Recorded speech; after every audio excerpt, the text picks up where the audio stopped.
Tinutupad ba ng peace plan ni Trump ang hula sa Isaias 11?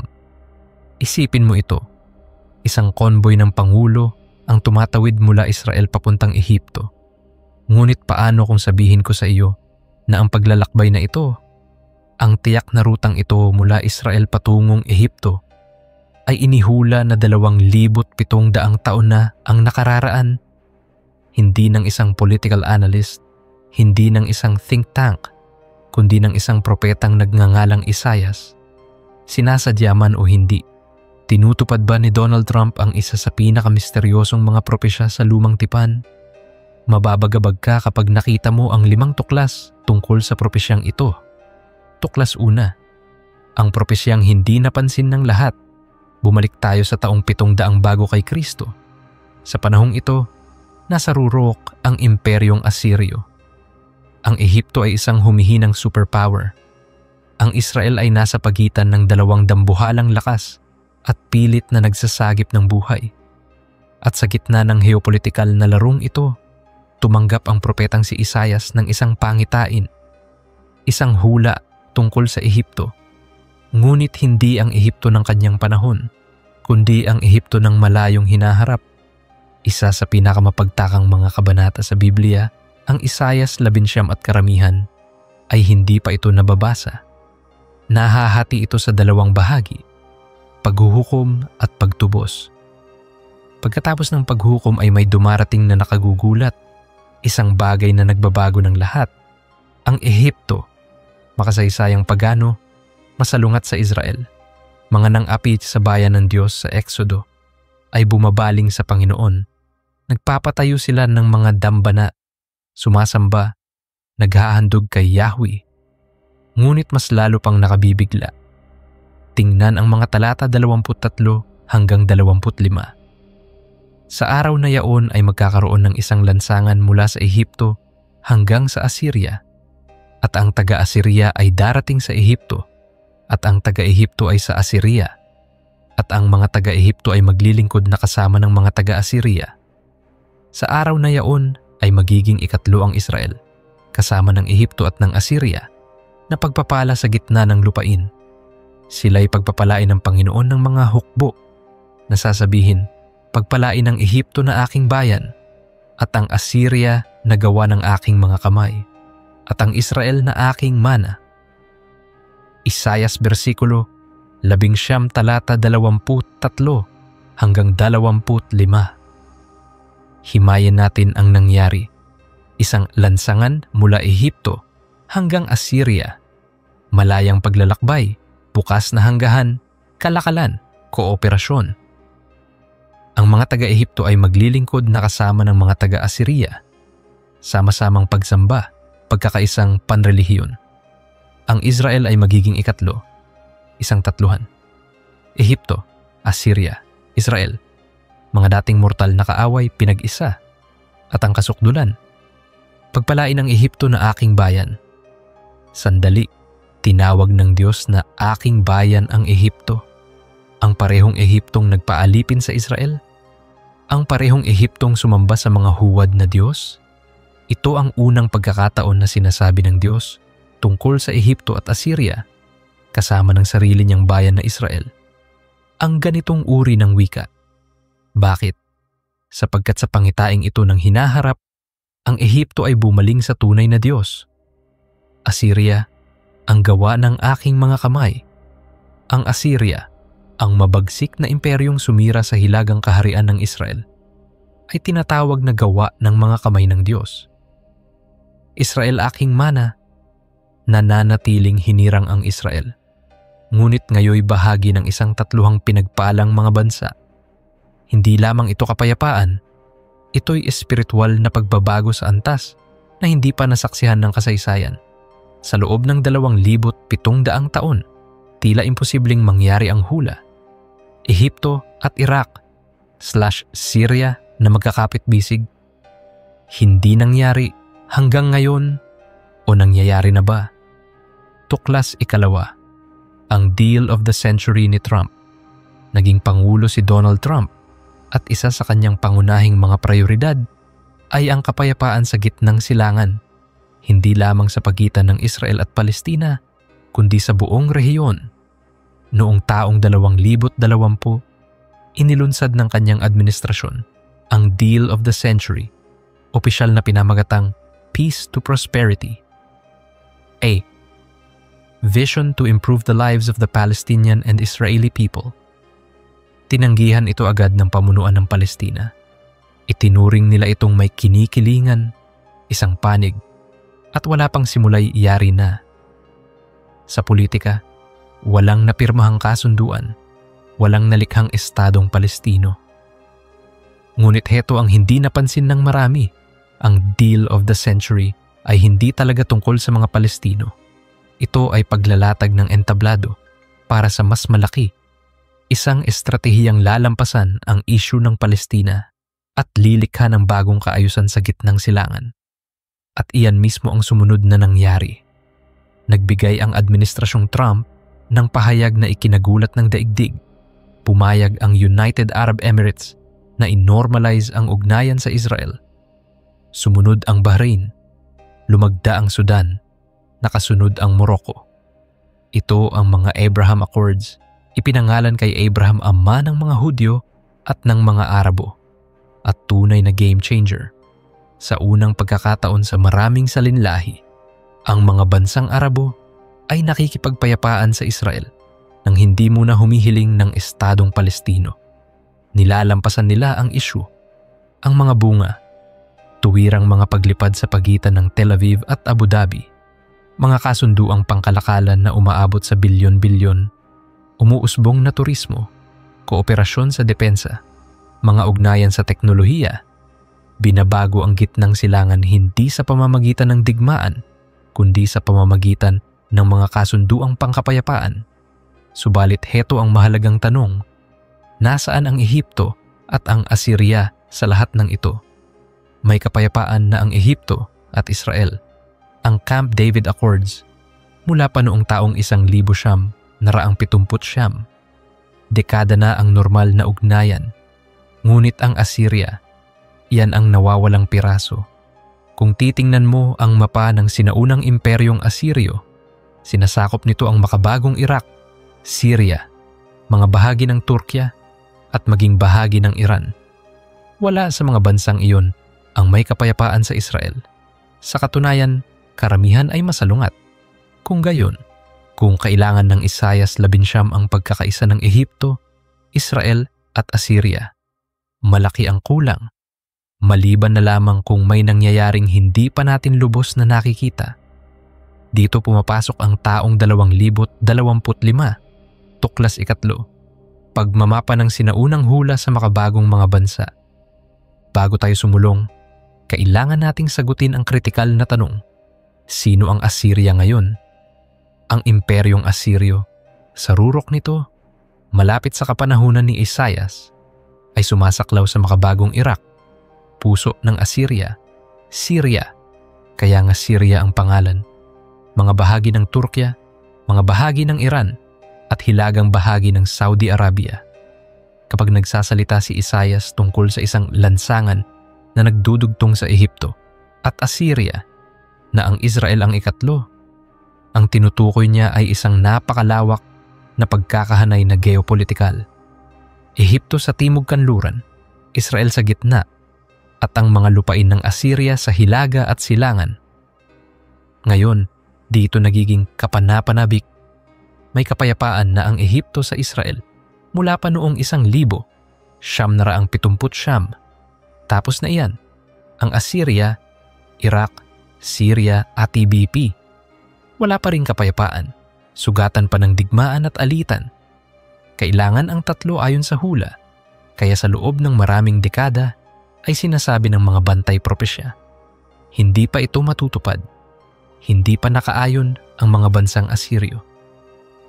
Ngunit paano kung nagbabago na ito? Paano kung ang ikalawang termino ni Trump ang nawawalang piraso? Tuklas 4, ang pagpapalawak sa taong 2025. Sumasali ang Syria. Dito nagiging lubhang kasalukuyan ang usapan.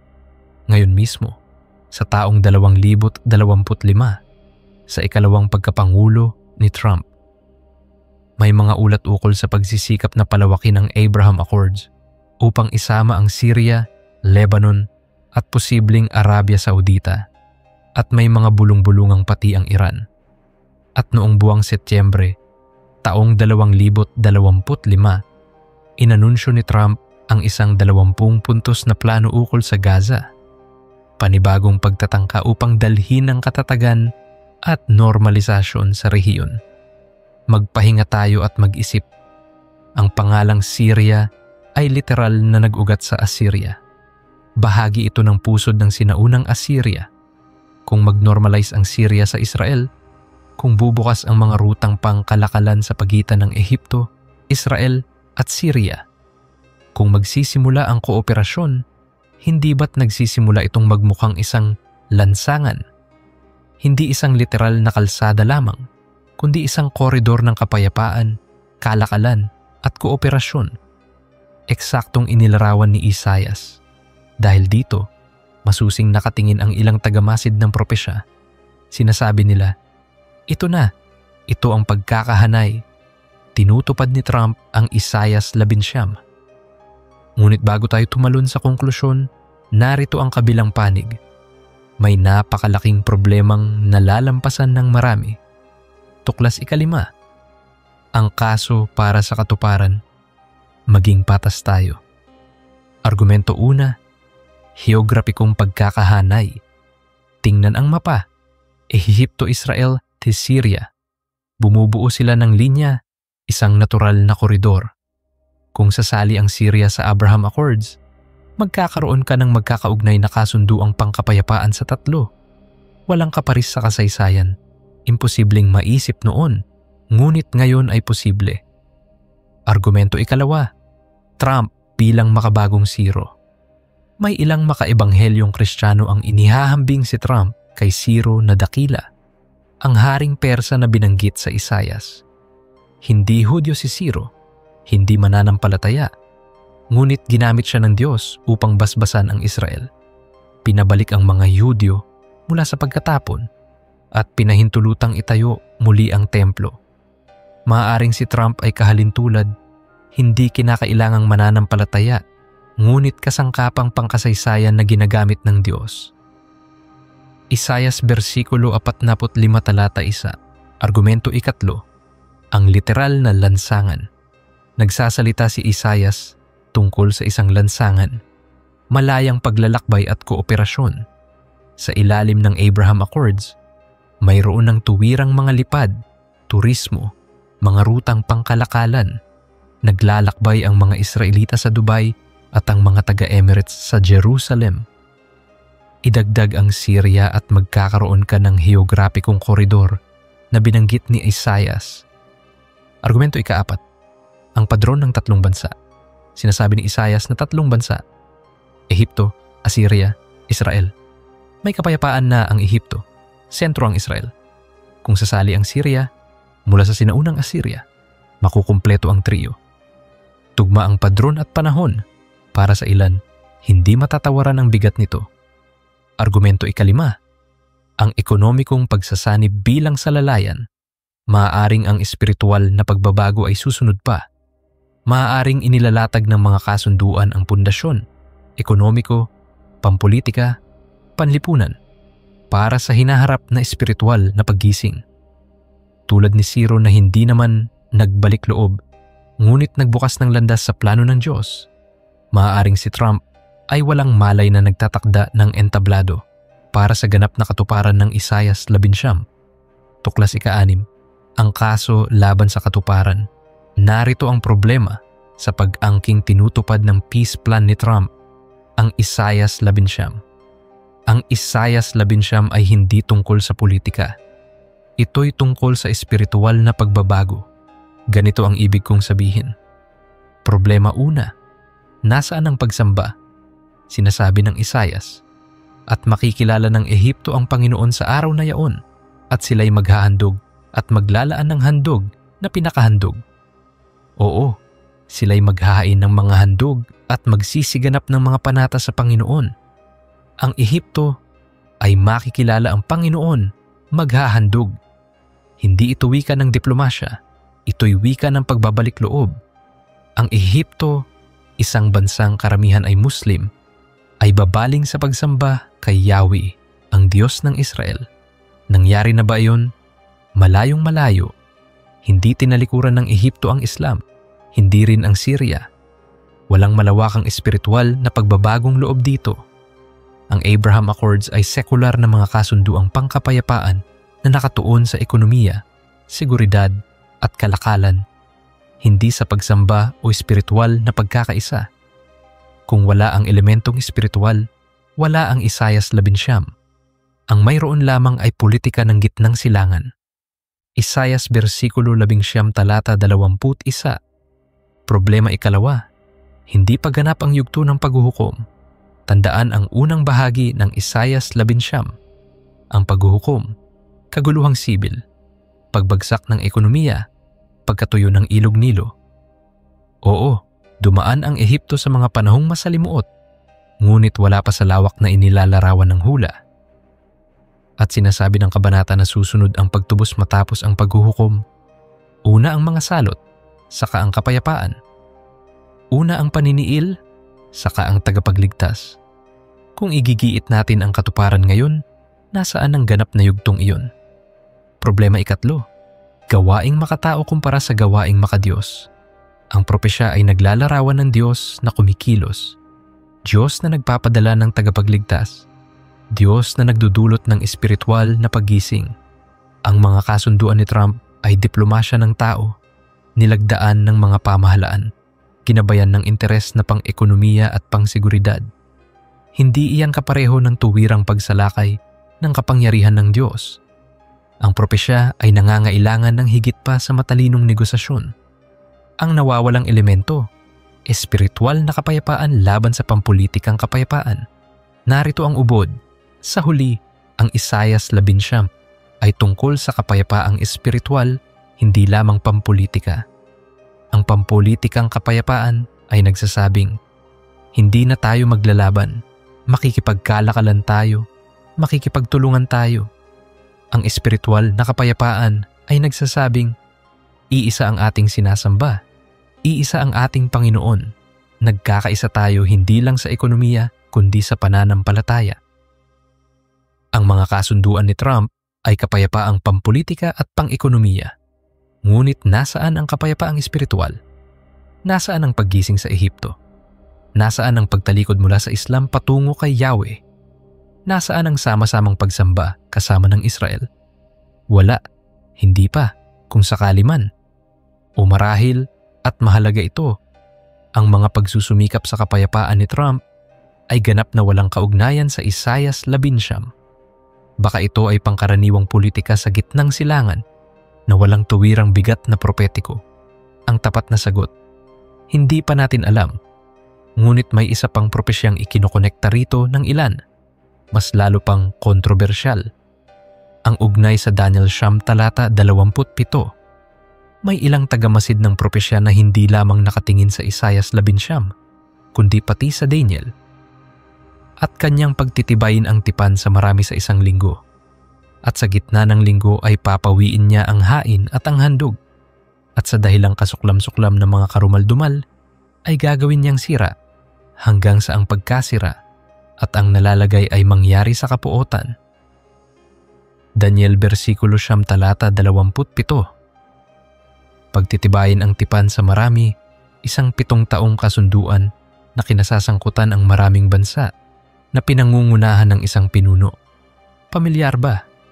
May ilang nasa bilog ng mga propesya ang nagsasabing, maaaring may kaugnayan ang mga kasunduang pangkapayapaan ni Trump dito. May isang salitang, maaaring magbago ng lahat at kadalasay nalalampasan. Ang salitang pagtitibayin. Hindi sinabi ng hula na lilikha, bubuo, o magsisimula, kundi pagtitibayin. Nakikita mo ba ang napakalaking implikasyon? Maaaring ang Antikristo ay hindi lumagda sa isang bagong kasunduan mula sa wala, kundi magpapatibay ng umiiral ng kasunduan. Ibig bang sabihin, maaaring hindi siya magsisimula mula sa umpisa. Hihintayin lamang niya ang perpektong sandali. Bibigyan niya ito ng kapangyarihang pandaigdig Gagawin niyang matibay sa paraang hindi naisip ng mga unang naglatag. Sasakyan niya ang alon na umiiral na. At ang along iyon, lumalaki na ngayon.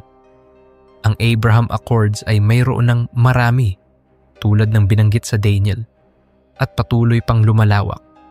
Mas maraming bansang sumasama. Lumalawak ang impluwensya. Tumitibay ang kapangyarihan. Isang perpektong entablado para sa sino mang marunong gumamit nito. Ano ang magiging anyo ng ganap na katuparan ng Isaias 11? Pintahan natin ang larawang hinihingi ng kabanata kung ito'y ganap na matutupad. Una, ang Ehipto ay babaling sa Panginoon. Hindi lamang kapayapaang pampolitika o kalakalan, kundi malawakang pagbabalik loob, mga sambahan at dambana sa Cairo, mga Ehipsyo na sumasamba kay Yahweh. Ikalawa, ang Assyria, Syria, Iraq at ang malalapit na lupain ay babaling din sa Panginoon. Mga taga-Syria na lumilisan sa nakasanayang pananampalataya tungo sa Diyos ng Biblia. Mga taga-Iraq, kasama ang mga Kristiyano at mga Yudyo na sama-samang sumasamba.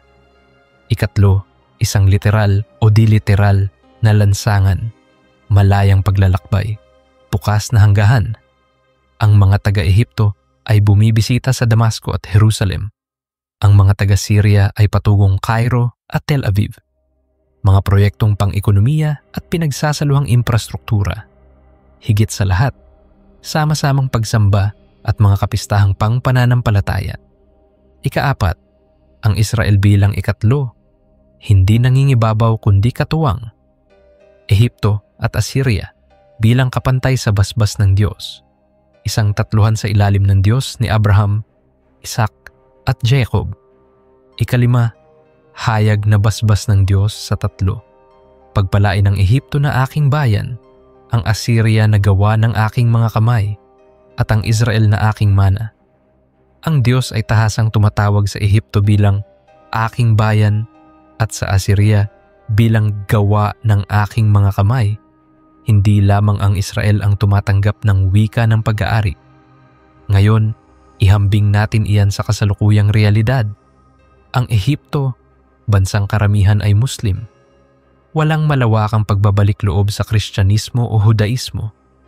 Ang Syria, bagsak dahil sa digmaan, masalungat pa rin sa Israel. Walang formal na kasunduang pangkapayapaan at walang hayag na espiritual na paggising. Ang Israel, umiiral at matatag, subalit nakapaligid pa rin ang mga kaaway. Napakalaki ng agwat sa pagitan ng pangitain ni Isaias at ng ating mundong kasalukuyan. Kung gayon, tinutupad ba ng mga kasunduan ni Trump ang hula? Narito ang tatlong posibleng pagpapakahulugan at ikaw ang humatol kung alin ang pinakatumpak. Pagpapakahulugan una, bahagyang katuparan. Ang mga kasunduan ni Trump ay ang pampulitikang salalayan para sa darating na espiritual na katuparan. Ang Abraham Accords at ang posibleng pagsama ng Syria ay nagbubukas ng hanggahan, nagnonormalisa ng ugnayan at lumilikha ng ugnayang pang-ekonomiya. Sa hinaharap, maaaring malapit, maaaring pagkalipas pa ng maraming salinlahi, darating ang malawakang espiritual na paggising sa Ehipto, Syria at sa mas malawak na gitnang silangan. Kapag dumating iyon, nakahanda na ang pampulitikang balangkas. Naroon na ang lansangan. Hindi si Trump ang tagapagligtas na inihula ni Isaias, ngunit maaaring siya ang nagtatayo ng daan na gagamitin ng tagapagligtas. Pagpapakahulugan ikalawa, yugto ng paghahanda. Malapit ito sa nauna ngunit may pagkakaiba. Ang mga kasunduan ni Trump ay hindi katuparan kundi panimulang hakbang, paghahanda, pambungad. Ang Isaias 11 ay nananatiling panghinaharap, magaganap sa kapanahunan ng mga huling araw o sa panahong mesyaniko. Ang nasasaksihan natin ngayon ay ang geopolitikal na pagkakahanay na kailangan upang sa takdang oras ay sumiklab ang propesya. Sa ibang salita, ang propesya ay inihahanda, hindi pa natutupad. Pagpapakahulugan ikatlo, walang tuwirang kaugnayan sa hula. Maaaring ang mga pagsisikap na pampulitika at pangkabuhayan sa ating panahon ay kapakipakinabang sa pansamantalang kapayapaan. Subalit hindi sila ang mismong katuparan ng sinabi ng kasulatan. Kapag sinipat natin ang Isayas 11 mula sa mismong teksto nito, malinaw na ang ubod ay hindi lamang tigil putukan o kasunduang panlabas, kundi ang pagkilala sa Panginoon, ang pagtalikod sa idolatriya, at ang pagsamba na isinasabuhay sa panata at handog. Kapag nawawala ang mga tandang ito, maaaring nakikita natin ang anino ng darating na mga bagay, ngunit hindi pa ang katawan ng katuparan. Kaya ang pinakapusod ng usapan ay ito. Kapag dumadating ang Diyos sa kasaysayan, ang tanda ay tunay na pagsamba, hindi lamang pirma sa papel o palakpakan sa plaza. Upang maging tapat sa kasulatan, balikan natin ang lohika ng kabanata. Una, may aninong dumarating. Pagkalito ng mga payo, panghihina ng mga haligi ng lipunan, at pagkatuyo ng kabuhayan. Sinundan ito ng panawagan ng Panginoon at ng pangako na siya mismo ang kikilos upang iligtas. Mula rito ang sumunod. Makikilala ng Ehipto ang Panginoon, maghahandog, magsisiganap ng panata, at may dambanang nakatalaga para sa kanya. Pagkatapos, ang dakilang pangungusap ng tatluhan, Ehipto, Assyria, Israel, pinag-isang pagpapala sa gitna ng lupain. Dito nakatimo ang dikta ng Diyos. Hindi lamang kapayapaan na walang laman, kundi kapayapaan na buntun sa pagsamba at katapatan. Dito natin mauunawaan kung bakit marubdob ang bigat ng mga katagang, pagpalain ang Ehipto na aking bayan, ang Assyria na gawa ng aking mga kamay, at ang Israel na aking mana. Ang Diyos na nagligtas sa Israel mula sa pagkaalipin ay siya ring Diyos na may awa sa mga bansa. Hindi ito pagsasantabi sa Israel. Sa halip, pagpapalawak ng biyayang pangako kay Abraham na sa pamamagitan ng kanyang binhi ay pagpapalain ang lahat ng angkan sa lupa. Genesis versikulo 12 talata 3. Sa ganitong lente, maliwanag na ang kapayapaan sa Isayas 11 ay kapayapaang tipanal, hindi pansamantalang kapayapaan, kundi kapayapaang nakatanikala sa katapatan ng Diyos at sa tugon ng mga tao sa kanyang pagkahayag. Kung gayon, paano natin kinikilatis kung ang isang pangyayari ay may bahid ng katuparang propetiko? Hindi tayo nagbabatay sa hilig o hinuha. Bumabatay tayo sa pagsubok mula sa kasulatan. Una, isaalang-alang ang kahulugan ng araw na yaon sa mga propeta. Madalas itong tumutukoy sa tanging panahon ng kilos ng Panginoon na maaaring may antas na bahagyang nagaganap at may kaganapang darating pa sa wakas. Amos versikulo 1 talata 14. Ikalawa, kilalanin na ang katuparan ay may tamang pagkakasunod-sunod, hatol, pagliligtas, pagsamba at pagbabasbas. Kung wala ang pagsamba, hindi pa tapos ang larawan. Ikatlo, tumingin sa bunga. Ang bunga ng katuparan ay kabanalan at katuwiran, hindi lang kaginhawaan o paglago ng kalakal. Sa liwanag nito, maaari nating lapatan ng mga tanong ang bawat balitang maririnig. May dambana ba ng pagsuyo sa Panginoon o may dambana lamang sa interes? May panata ba ng puso o pirma lamang sa papel? May pagkakilala ba sa Diyos ng Israel o pagpapalitan lamang ng kalakalan? Ang tanong ay hindi para maliitin ang kapayapaan ng tao. Sa halip, para igiit na ang kapayapaan ng Diyos ay lumalampas at sumasaklaw. Kapayapaang may kabanalan, kapayapaang nakaugat sa katotohanan at pagtalima. Subalit hindi rito nagtatapos ang kwento ng kasulatan. Ang tatluhan ng Ehipto, Assyria at Israel ay mumunting larawan ng mas malawak na pangako, ang pagdagsa ng mga bansa sa liwanag ng Panginoon, at mangyayari sa mga huling araw na ang bundok ng bahay ng Panginoon ay matatatag sa taluktok ng mga bundok at lahat ng bansa ay dadaloy roon. Isayas versikulo 22 talata 2. Sa iba pang larawan, ang mga bansa ay inaanyayahang pumila sa daan ng kabanalan, dalhin ang kanilang kaluwalhatian at maglingkod sa hari na tunay. Ang Isayas 11, kung gayon, ay hindi hiwalay sa malaking salaysay ng kaligtasan.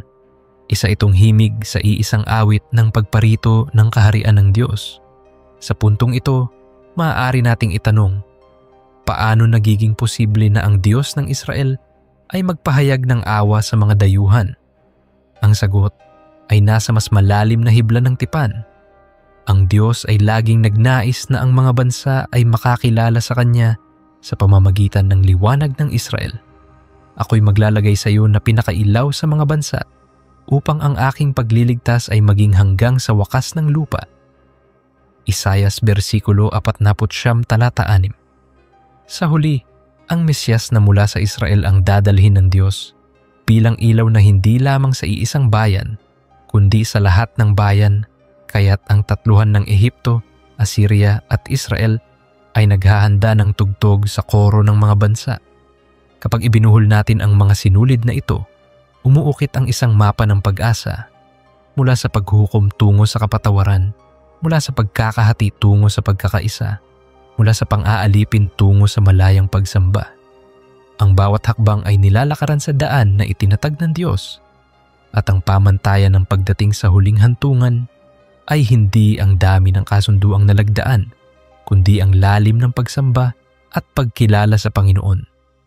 Dito rin natin mauunawaan ang babala ng mga propeta laban sa huwad na kapayapaan, yaong nagsasabing, kapayapaan, kapayapaan, gayong walang kapayapaan. Jeremias versikulo 6 talata 14. Kaya't ang tunay na katuparan ay laging sumisilang sa sinapupunan ng katotohanan. Kung gayon, anong dapat asahan? Una, magtiwala sa katiyakan ng salita ng Diyos. Ang kanyang pangako ay hindi nakatali sa takbo ng politika. Ang kanyang panahon ay hindi nakabimbin sa siping ng balita.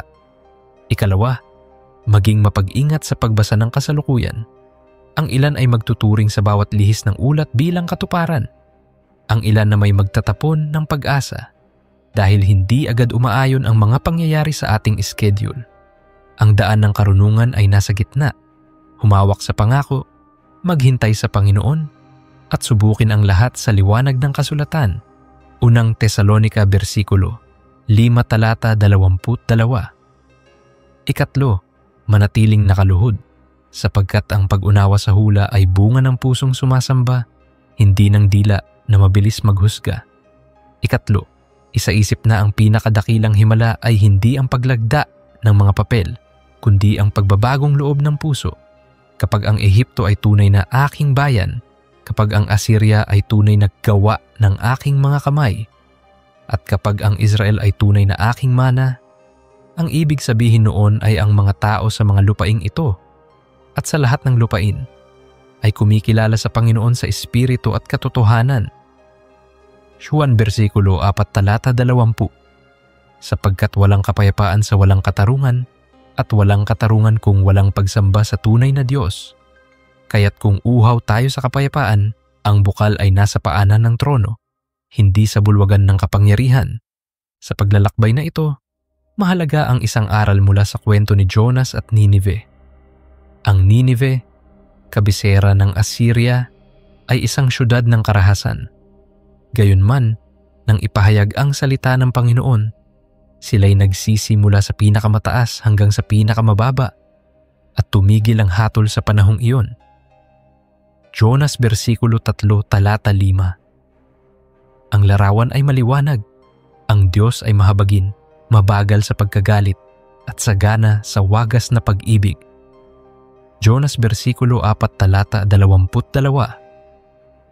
Kung ang Assyria sa panahong yaon ay nakadama ng awa sa isang sandali ng pagsisisi, gaano pa kaya ang magiging kasaganaan ng awa kung magbabalik loob ang mga bansa sa huling araw? Sa ganitong pagninilay, nakikita natin na ang gitna ng katuparan ay hindi ang lakas ng mga hukbo kundi ang luha ng pagsisisi. Mahalagang tandaan na ang Diyos na Diyos ng kapayapaan ay siya ring Diyos ng katotohanan. Hindi niya tinatanggap ang pagsambang halo-halo sa huwad ng mga Diyos. Ang panawagan ay malinaw.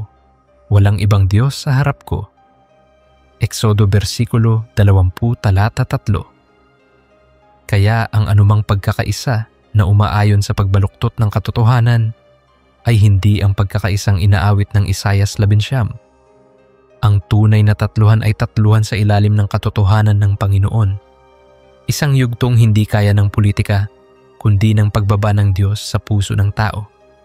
Sa gayon, nararapat lamang na maghandog tayo ng 3 landas ng pagninilay para sa mga taga-subaybay ng hula.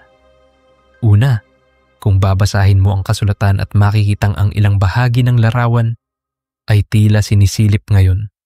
Halimbawa, mga daang nagbubukas, mga pader na nawawasak. Itulak ang sarili mong pag-usisa tungo sa tanong, may pagsambang umuusbong ba? May panatang natutupad ba? Pangalawa, kung tila malabo ang lahat at ang mga ulat ay pasubali o salungatan, huwag mabahala, sapagkat ang katuparan ng Diyos ay hindi nagmamadali, ngunit hindi rin nahuhuli. Habakuk versikulo 2 talata 3. Pangatlo, kung nasusuklam ka sa pandaraya at pagkukunwari, ibaling ang kiroot sa panalangin at paglilingkod. Doon dumarating ang liwanag. Maaari ring gamitin ang prisma ng iba pang mga teksto upang matimbang ang larawan. Ang Isayas ay umaawit tungkol sa isang sangang mumula sa tuod ni Jesse, isang hari na humahatol sa katarungan at nagdudulot ng kapayapaan na maging ang mababangis na hayop ay magkakasundo. Isayas versikulo 11 talata 1. Isayas versikulo 11 talata 6. Ito ang Mesyas na inaasahan na sa kanya ang mga bansa ay magsisiyasat at hihingi ng patnubay. Isayas versikulo 11 talata 10. Sa kanyang pamamahala, ang daan ng kabanalan ay hindi masisila ng manglulupig, sapagkat ang mga taluktok ay patataginin at ang mga lambak ay itataas para sa kanyang mga tinubos. Isayas versikulo 40 talata 4. Sa praktikal na paglalapat, ang tawag sa atin ay 3. Una, manalangin. Hingin natin sa Diyos ang kapayapaang hindi kayang ibigay ng sanlibutan. Inilalarawan ni Isayas, isinugo ng Mesyas, ipinagkaloob ng Espiritu. Yuan versikulo 14 talata 27. Ikalawa, maging tagapagtayo ng daan saan man tayo naroroon. Tuwirin ang lubak ng galit, patagin ang bukol ng kapalaluan, at itawag ang pangalan ng Panginoon sa ating pamayanan. Isayas versikulo 40 talata 3. Ikatlo, maghintay na may pag-asa, sapagkat ang Diyos ay tapat sa kanyang tipan at hindi siya nagbabago. Malakias versikulo 3 talata 6. Kapag ang 3 ito ang hinawakan natin, panalangin, pagtatayo ng daan, at paghihintay, hindi tayo maliligaw sa usapin ng katuparan. Upang mapalalim pa ang pag-unawa sa dambana sa gitna ng Ehipto, balikan natin ang diwa ng dambana sa kasulatan. Ang dambana ay hindi dekorasyon ng relihiyon. Ito ay tanda ng presensya ng Diyos at ng tugon ng tao. Sa panahon ni Noe, nagtayo siya ng dambana at suminghot ang Diyos ng masarap na samyo ng handog at nangakong hindi nalilipulin muli ang lupa sa pamamagitan ng baha. Genesis versikulo 8 talata 20. Sa panahon ni Abraham, ang dambana ay kasama ng tawag at pangako. Saan man siya dumaan, nagtitindig siya ng tanda ng pagsamba. Genesis versikulo 12 talata 7. Genesis versikulo 13 talata 4. Sa panahon ni Moises, ang dambana ay naging puso ng tipan. Dito dumadaloy ang dugo ng ikapapatawad at dito umaalingaw-ngaw ang awit ng kalayaan. Exodo versikulo 25 talata 2. Kaya kapag sinabi ng Isayas 11 na may dambana sa Ehipto, sinasabi nitong ang dating kabisera ng idolatriya ay magiging tahanan ng pagsamba. Makikita rin natin ang saysay ng haligi sa hangganan na binanggit ng propeta. Sa sinaunang daigdig, ang haligi sa hangganan ay bantay pananda, saksi at paalala. Sa kwento ni Jacob at Laban, ang batong tipunan ay naging saksi sa tipan ng kapayapaan. Genesis versikulo 31 talata 50. Kaya ang larawan ng haligi sa Ehipto ay nagsasabing hindi lihim o tago ang kanilang pagbabalik loob. Ito'y hayag, nakikita, at nagbabantay sa mga hanggahan ng buhay pambansa. Ang pagbabalik loob ay magiging pambansang alaala, hindi pansariling lihim mahalaga ring isiping ang Diyos mismo ang nagtutuwid ng mga daan. Tuwirin ninyo sa ilang ang lansangan ng Panginoon, ang sigaw ng propeta, isang panawagang inulit sa Ebanghelyo sa paglilingkod ni Juan na tagapagbautista. Isayas versikulo 40 talata 3, Marcos versikulo 1 talata 3. Ang pagdating ng Mesyas ang sukdulan ng lahat ng paghahandang ito. Sa Kanya, ang pagtatagpo ng awa at katotohanan ay nagbubunga ng kapayapaan. Awit versikulo 8 talata 10. Ang daan, kung gayon, ay hindi lamang kalsada. Ito ay tawag sa paghahanda ng puso para sa hari. Kapag ikukumpara natin ang kapayapaan ng Diyos at kapayapaan ng tao, sinasabi ng kasulatan na ang bunga ng katuwiran ay kapayapaan at ang bisa ng katuwiran ay katahimikan at panatag na tiwala magpakailanman. Isayas versikulo 32 talata 17. Kaya kung may kapayapaang hindi nakaugat sa katuwiran, hindi nakaugat sa pagsamba sa iisang Diyos, madali itong maglaho kapag humangin ang pagsubok. Ang kapayapaan ng Diyos sa kabaligtaran ay tumatayo kahit sa unos. Ito ang kapayapaang nagbabantay sa puso at isip sa Mesyas.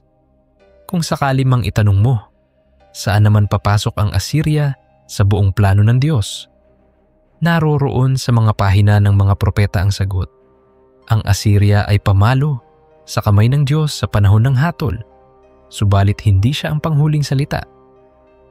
Isayas versikulo 10 talata 5. May hangganan ang kanyang puot at ang kayabangan niya ay sinusumbatan ng Diyos. Isayas versikulo 10 talata 15. Ngunit higit sa lahat, ang sorpresa ng biyaya, ang syudad na dating naghari sa karahasan, ang Nineveh, ay minsang yumukod sa isang araw ng pagsisisi at tinanggap ang awa. Jonas versikulo 3 talata 8. Kaya't kung ang Assyria ay kayang yakapin ng awa noon, hindi imposibleng makitang tumupa ito sa kawan ng Diyos sa araw ng ganap na katuparan. Mayroon ding himig ang Isayas 11 na dumadaloy tungo sa aklat ni Zacarias, kung saan sinasabi na ang mga nalabi sa mga bansa ay aahon taon-taon upang sambahin ang hari, ang Panginoon ng mga hukbo. Zacarias versikulo 14 talata 16. Ang wika ng taunang pag-ahon ay wika ng disiplina ng pagsamba, hindi ng panandali ang aliw. Ibig sabihin, ang katuparan na inaawit ng mga propeta ay pagluluwal ng bagong ugali ng mga bayan, ang ritmong nakapaloob sa buhay na nakasentro sa presensya ng Diyos.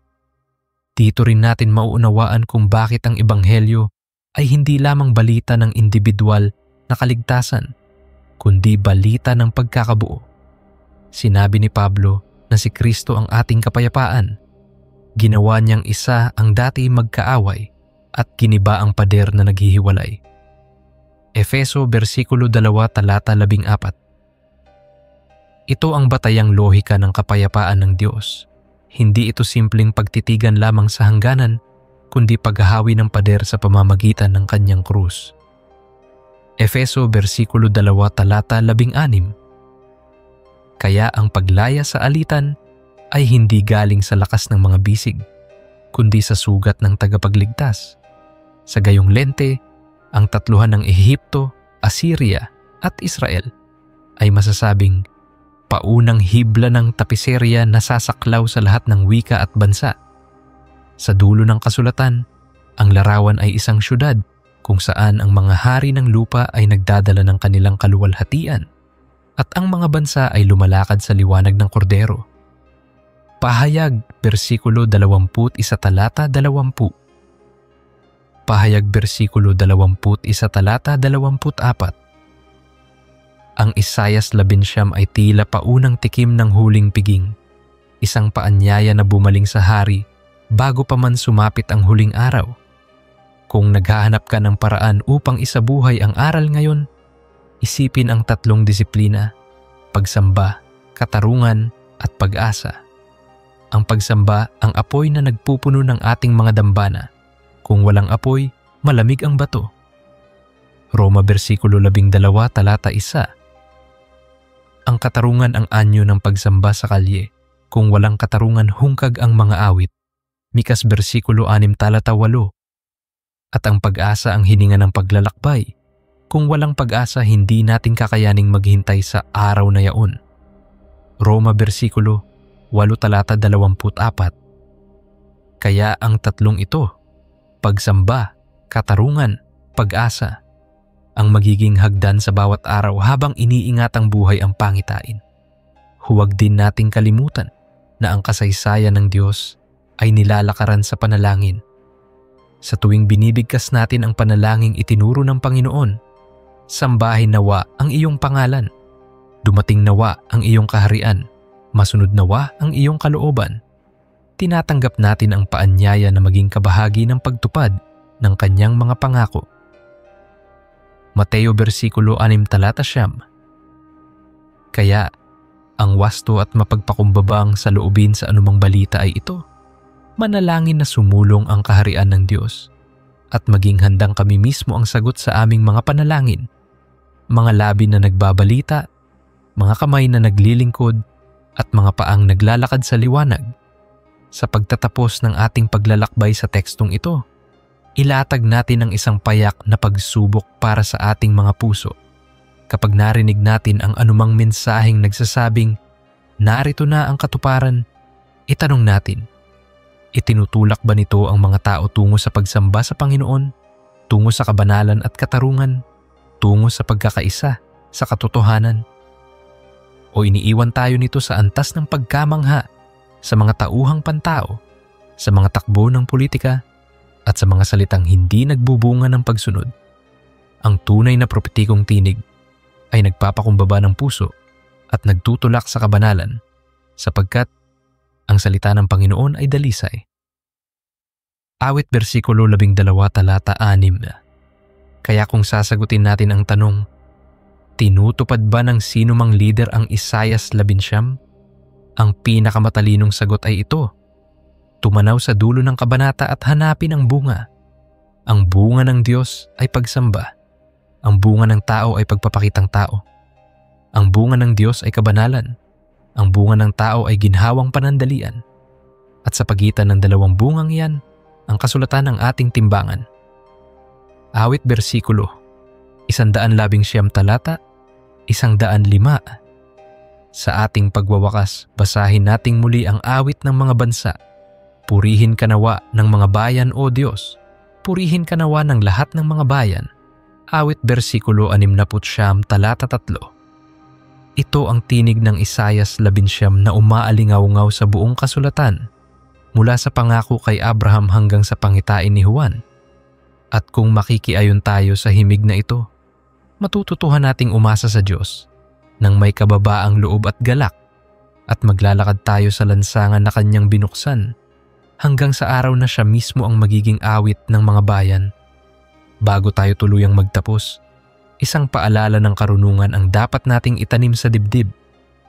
Ang kasulatan ay nagtuturo na subukin ang bawat espiritu upang malaman kung ang mga ito'y mula sa Diyos. Unang Juan bersikulo 4 talata 1. Hindi natin itinatapon ang mga balita, ngunit hindi rin natin ito dinadakila. Hawak natin ang pamalo ng pagsukat, ang patotoo ni Jesus, ang pagsamba sa Panginoon, ang katuwiran na namumunga ng kapayapaan, at ang liwanag na naglalahad ng katotohanan. Pahayag bersikulo 11 talata 10. Ang tawag sa makatwid ay manalangin at magbantay. Huwag kayong mabalisa tungkol sa anuman, kundi sa lahat ng bagay sa pamamagitan ng panalangin at daing na may pagpapasalamat ay ipakilala ninyo ang inyong mga kahilingan sa Diyos. Filipos bersikulo 4 talata 6. At kung tila tumatagal ang katuparan, alalahanin ang sabi ng propeta, sapagkat ang pangitain ay nasa takdang panahon, bagaman magluwat, hintayin mo. Habakuk bersikulo 2 talata 3. Ang Diyos ay hindi nahuhuli. Ang kanyang oras ang palaging wasto. Kung minsan, mahirap makita ang mundong hinaharap sa lumalalang alitan. Subalit sa gitna ng magulong ingay, maririnig ang banayad na tinig, "Ako ang daan, at ang katotohanan, at ang buhay." Juan versikulo 14 talata 6. Dito nakaugat ang ating katiyakan. Ang lansangan ng Isayas 11 ay hindi mapagkakamalang ibang ruta. Ito ay landas na, ang pangalan ay isang persona. Kung siya ang ating sinusundan, makarating man tayo ng mabagal, makararating pa rin tayo. Isang mahalagang aral din ang marubdob na kababaang loob. Sinabi ni Santiago na ang karunungang mula sa itaas ay una sa lahat ay malinis, pagkatapos ay mapayapa, mahinahon, madaling pakiusapan, puspos ng kaawaan at mabubuting bunga. Walang paggiling at walang pagkukunwari.